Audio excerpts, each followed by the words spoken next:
আসসালামু আলাইকুম। আজকে আমি আপনাদেরকে রান্না করে দেখাবো আমাদের বরিশালের ইলিশ মাছের রেসিপি। খুবই স্বল্প সময়ের মধ্যে যাদের হৃদরোগ আছে তাদের জন্য কিন্তু ইলিশ মাছ খুব উপকারী।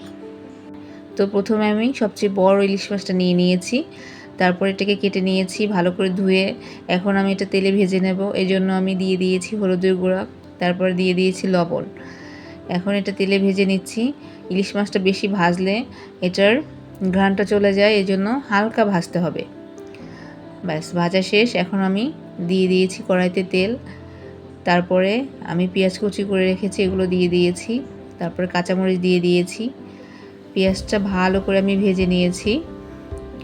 পেঁয়াজটা যখন হয়ে আসবে তখন আমি হলুদের গুঁড়া দিয়ে দিয়েছি, তারপরে দিয়ে দিয়েছি মরিচের গুঁড়া, তারপরে দিয়ে দিয়েছি ধনিয়ার গুঁড়া, জিরার গুঁড়া। এখন দিয়েছি পেঁয়াজ বাটা।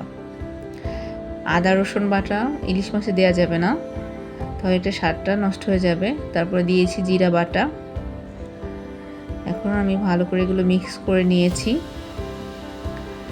তারপরে আমি দিয়ে দেব এখন পরিমাণ মতো লবণ। লবণটা দিয়ে তারপরে আমি একটু পানি দিয়ে দিয়েছি মশলাটাকে কষানোর জন্য। এখন আমি এটাকে ঢেকে দিয়েছি। ব্যাস মশলা কষানো হয়ে গেলে আমি মাছগুলো সব দিয়ে দিয়েছি। তারপর এখন মাছটাকে কষাবো। মাছটাকে আমি উল্টিয়ে দিয়েছি। ব্যাস এখন ধনেপাতা দিয়ে আমি একটু পানি দিয়ে দিয়েছি। আমি যেহেতু মাখা মাখা রাখবো অল্প পানি দিয়েছি, আপনাদের ইচ্ছে মতো দিয়ে দেবেন। ব্যাস হয়ে গেল। তারপরে আমি সব শেষে জিরার গুঁড়া ছিটিয়ে দিয়েছি। আমার ইলিশ মাছের রেসিপি তৈরি হয়ে গেল।